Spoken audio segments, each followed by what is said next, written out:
So I want you to picture a place that logically just shouldn't exist. Like a dreamscape or something. Yeah, exactly, like a dreamscape. It's a cafe, but you're definitely not going to find this one on Google Maps. It sits on this total geographic impossibility. Right, an intersection where the hot, bright Mediterranean coast somehow crashes right into the cold, rocky edge of the Sea of Japan. Which is just a wild visual to start with. Right.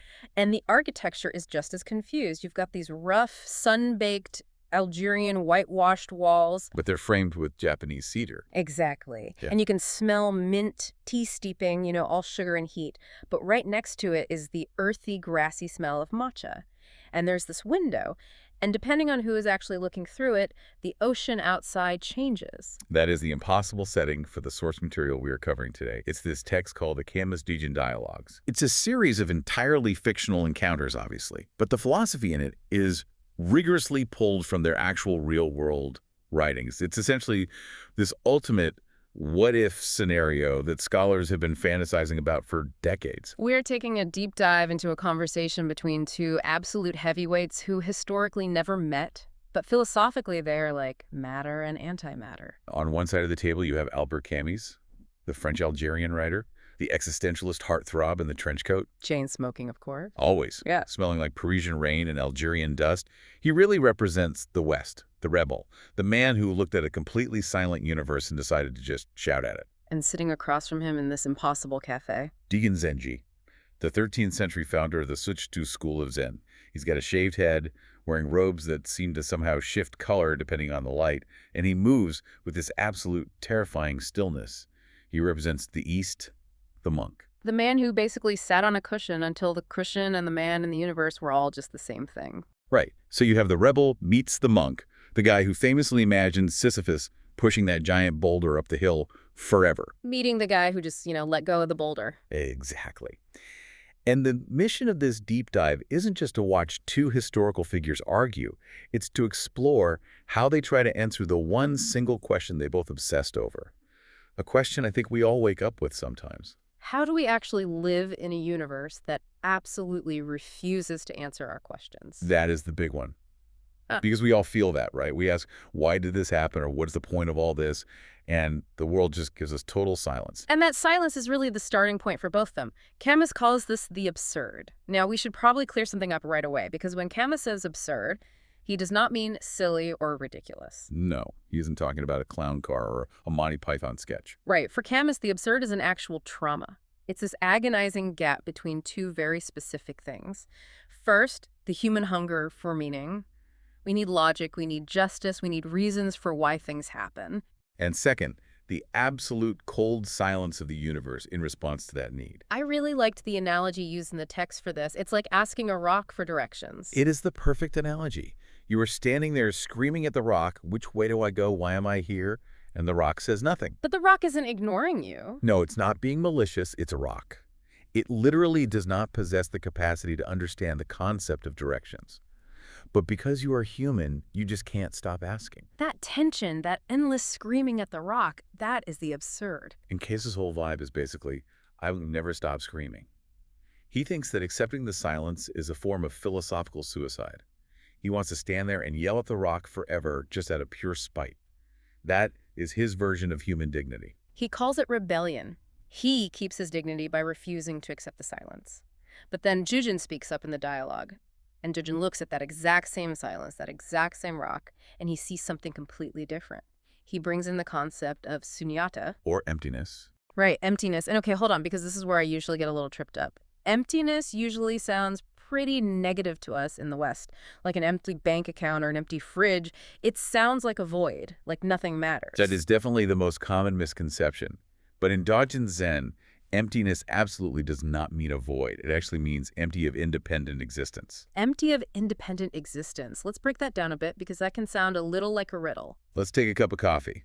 You look at it sitting there and you say, that is a cup. It feels like a solid, separate object sitting on the table. Sure. But Dōgen would say, look closer. The cup is made of clay. That clay came from the earth. It was shaped by a potter's hands. It was fired in a kiln using intense heat. And it contains coffee, which grew in soil that was watered by rain. So if you take away the earth, the potter, the heat, the rain, and the coffee bean, There is no cup. The cup isn't a thing in itself. The cup is a relationship. It's a temporary coming together of the entire universe in that specific spot. So when Camus says, I am here and the universe is over there and it won't talk to me, Dōgen basically says you are hallucinating. Because there is no you separate from the universe to begin with. You're just another part of the process, exactly like the clay or the rain. Precisely. Dōgen argues that Camus is tortured by a gap that his own mind invented. He says the universe isn't silent, it's just not speaking French, it's speaking physics, biology, chemistry. You're a wave complaining that the ocean won't talk to you. But you are the ocean. Exactly. There's actually a moment in the dialogue where Dōgen gets a little bit sassy with Camus about this. He uses this painting metaphor that I thought was just incredibly sharp. He tells Camus to put down the brush. He says Camus is standing on a beautiful beach painting a picture of the landscape. And then Camus gets furious that the real landscape doesn't look exactly like his painting. Right. Dōgen is saying, stop focusing on your interpretation, the painting, and just look at the reality of the beach. But Camus doesn't take that lying down. No, he doesn't. And I honestly kind of side with him a little bit here. He says, my painting, my human interpretation is the very thing that makes me who I am. If I stop trying to figure it out, if I stop imposing my narrative on the world, am I just a dog sleeping on the beach? That is Camus's deepest fear. He genuinely thinks that pure presence or Zen mind is basically a lobotomy. He would rather suffer the agony of the absurd than lose his self-awareness. He wants to be the artist, even if the art is fundamentally tragic. He's basically saying, my suffering proves I am human. Which brings them to what feels like the highest stakes possible in this conversation. Because if you are clinging that tight to your identity, to your sense of self, then the absolute scariest thing in the world is death. Because death is the end of the me. And both of these men were profoundly obsessed with death from a very young age. It wasn't just some abstract philosophical puzzle for them. Yeah, looking at their histories, it is really heavy.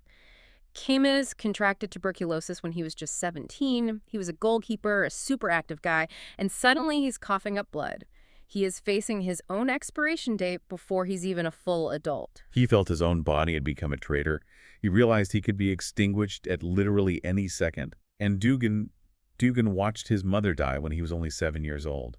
He vividly describes sitting there watching the incense smoke at her funeral. And that smoke becomes his root metaphor throughout this entire deep dive. It does. He watches the smoke rise, swirl around, and then just vanish into the air. And for a 7-year-old boy, the agonizing question is, where did the smoke go? Did it stop existing, or did it just become the air? But for Camus, death isn't becoming air. It's the great death. It's the lights going out permanently, the curtain dropping on the stage. Camus is terrified of the narrative ending. Think about it. If you view your life as a novel where you are the main protagonist, death is the book being violently ripped in half mid-sentence. It renders the entire plot meaningless. It's the ultimate interruption. Dōgen calls this the story trap. He points out that Camus isn't actually afraid of losing the individual moments of his life. He loves the sun, the salt water, the stone. Those moments are complete in themselves. What Camus is terrified of losing is the story of Albert Camus. Dōgen tries to explain that we're actually dying all the time anyway. The person you were at the beginning of the sentence, gone, completely replaced by the person you are right now. The cells change, the thoughts change. We die thousands of small deaths every single day. The self isn't a solid block of stone, it's a flowing stream. Which, sounds really nice poetically, but when you are staring down the barrel of actual mortality, it's a pretty hard pill to swallow. I mean, try telling someone with a terminal diagnosis not to worry because they're just a stream. But they do actually find a middle ground here, and it was the first time in the text I felt them truly connect. It's the sick room memory. Camus admits that once, when he was very ill, just lying in bed staring at the ceiling, he heard a cart rolling by outside of the cobblestones, and a dog barked. And for just a split second, his fear vanished. Why? What actually changed for him in that specific moment? He realized the world was continuing. The cart rolled, the dog barked, the sun hit the window glass. He realized that even if he wasn't there to witness it, the play goes on. He wasn't some separate, isolated thread that was about to be cut off. He was part of the fabric. He felt buoyant, like he didn't have to single-handedly hold the world up anymore. Buoyancy is the key word there. And this completely shifts the conversation to the idea of freedom. Because if you are just part of the fabric, are you actually free? And Camus is the poster boy for freedom. His entire philosophy is about choosing your own path, rebelling against destiny. Back to Sisyphus pushing the rock. He decides to push it, therefore he is free. But Dōgen hits him with just a devastating question. He looks at Camus and asks, "Are you free to stop pushing the rock?" Oof, that completely flips the script. It really does. Dōgen suggests that Camus's rebellion has just become a habit. He uses the image of a river. A river might feel incredibly powerful as it rushes down a canyon. But is the river free? Or is it trapped in the deep channel it carved for itself over the years? Camus has carved this deep channel of resistance. He knows how to fight. He knows how to push back. He doesn't know how to do anything else. He is trapped inside his own rebellion. And Camus actually admits this. He says that to survive his life, the crushing poverty in Algiers, the horrors of the war, the tuberculosis he had to calcify, he had to make himself into stone. He hardened his own heart just to survive. And stone is strong. Stone definitely survives. Yeah. But it doesn't really live. Stone survives, but it doesn't grow. And eventually, under enough pressure, it cracks. Dōgen suggests the way of water instead. Now, when people hear be like water, they usually think it means being passive or weak. Right, just going with the flow, drifting around, doing whatever the universe wants. Exactly. But Dōgen means responsiveness. Water takes the exact shape of whatever container it's in, but given enough time, it can also erode solid rock. It is perfectly adaptable. And they settle on this really beautiful synthesis here, the swimmer. I loved this image because a swimmer is not passive. If you just go entirely limp in the ocean, you drown. But you also can't fight the ocean. If you try to punch a tidal wave, you drown. The swimmer uses the water. They work with the buoyancy to move forward. It requires intense effort, but it also requires a level of surrender. It is the perfect bridge between the rebel who acts and the monk who accepts. So we have the swimmer. But a swimmer is usually alone out there. And neither of these guys lived in a vacuum. They lived in incredibly messy, political, human times. And they both dealt with severe betrayal. This is where the deep dive gets genuinely uncomfortable. Because we tend to like our historical philosophers to be perfect, pristine sages. But these men were deeply flawed humans, and the transcript really does not let them off the hook here. Camus especially carries a massive amount of baggage into this part of the conversation. He had a very public, very nasty falling out with Jean-Paul Sartre and basically the entire French intellectual elite. He was essentially excommunicated from his own friend group. And it wounded him deeply.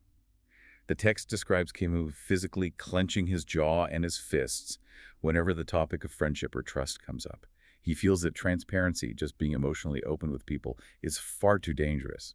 He built a massive wall to keep the pain out. Dōgen notices this physical reaction. He actually pauses the entire philosophical debate to point out Camus' physical tension. He's like, look at your hands. You are literally ready to punch someone right now. He guides Camus to just release that physical tension, to let his hands open up.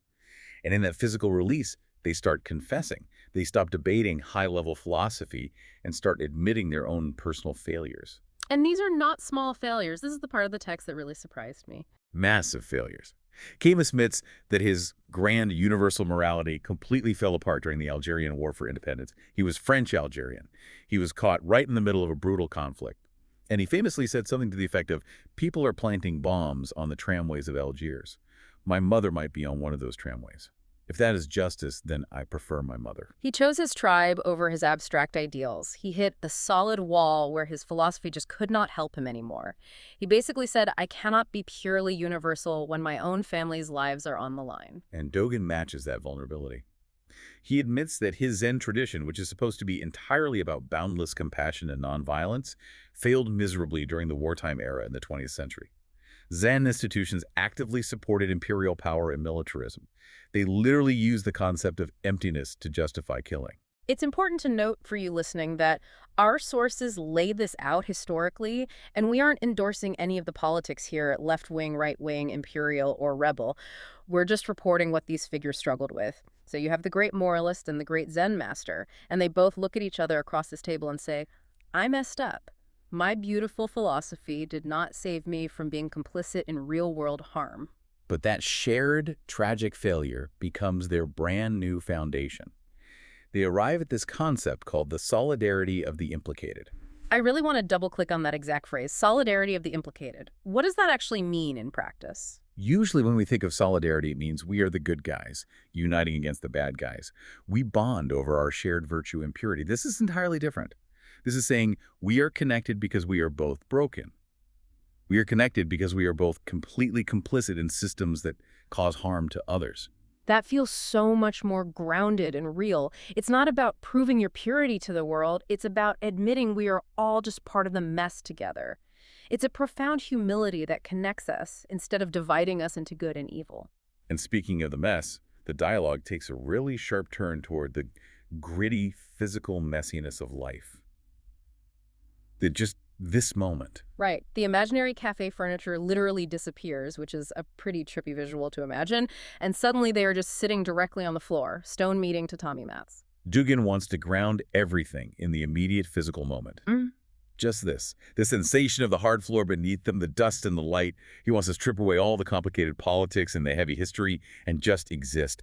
But Camus pushes back on this incredibly hard. Yeah, he gets almost angry here. He basically says, it is extremely easy for you to sit there and say, just this when you are perfectly safe. But what if you were actively starving to death? What if you were being tortured in a cell? He is directly challenging the inherent privilege of spirituality.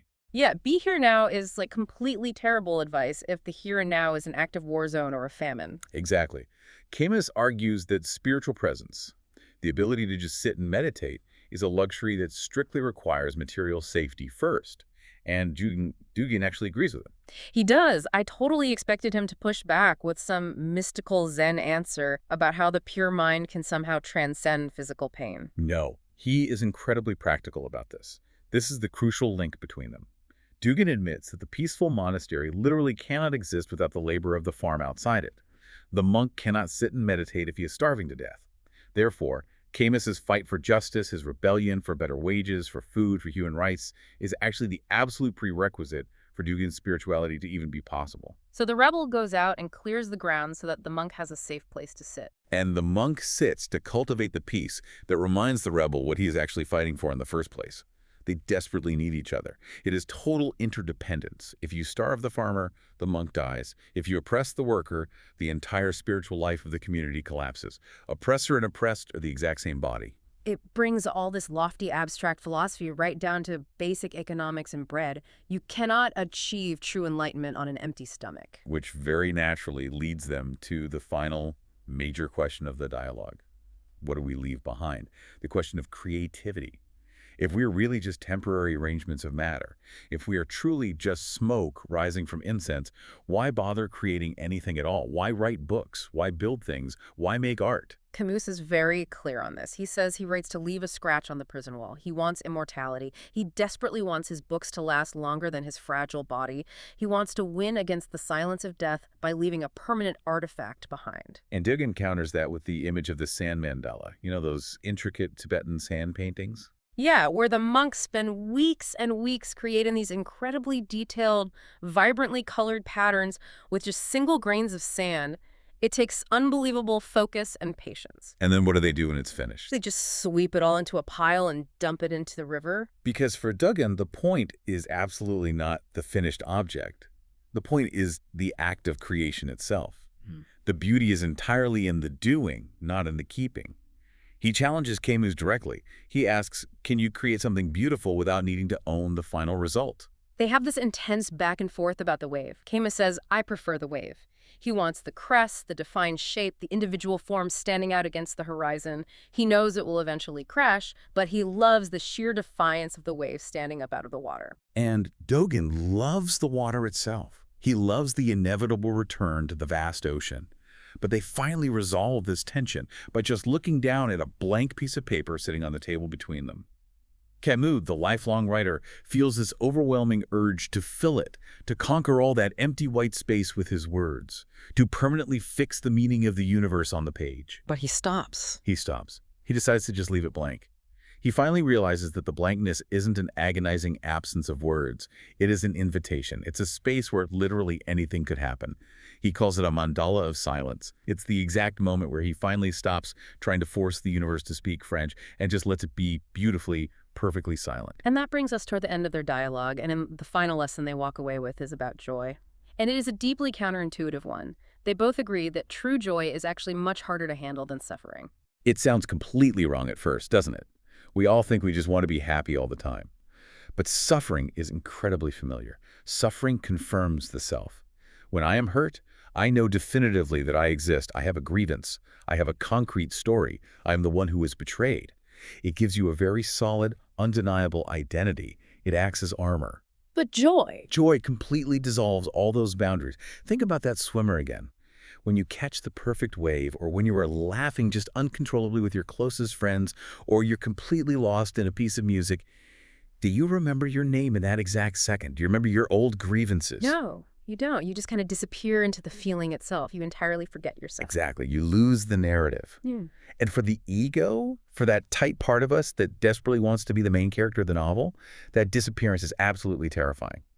That is why we subconsciously hold on to our misery. It's an anchor. It constantly tells us who we are. So we actively choose to suffer because it makes us feel real and permanent. But the final image of the deep dive offers us a totally different way forward. The two men are just sitting quietly on the floor in this fading autumn light. The grand argument is finally over. And they describe achieving a state they call the freedom of steam. I really love that phrase, freedom of steam. What an incredibly cool, evocative image. It is the ultimate synthesis of everything they talked about. You have Camus, he is fire. He is heat, passion, rebellion, righteous anger. And you have Dōgen, he is water.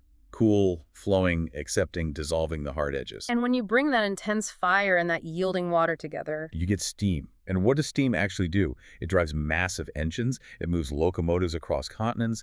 It is pure, powerful, kinetic energy. It doesn't blindly destroy everything in its path like raw fire does. And it doesn't just passively pool on the ground like water.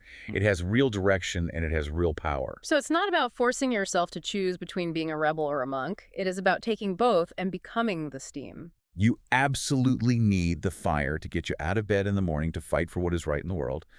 But you equally need the water to keep you from burning out, to keep your mind flexible, and to make sure you are seeing reality clearly instead of just your painting of reality. So as we wrap up this deep dive into the impossible cafe, here is the thought we want to leave you with today. We talked a lot about how hard it is to let go of the stone because that hardness protects us from a very painful world. So ask yourself this week, are you holding on to your own suffering? Your old grievances, your grudges, your hard edges, simply because you are afraid of who you would be without them? The ultimate challenge these two giants leave us with is to find the courage to let that stone soften, just enough to remember that once upon a time, it was water. And perhaps underneath all that hardened pressure, it actually still is. Thanks for listening to this deep dive. We will catch you on the next one.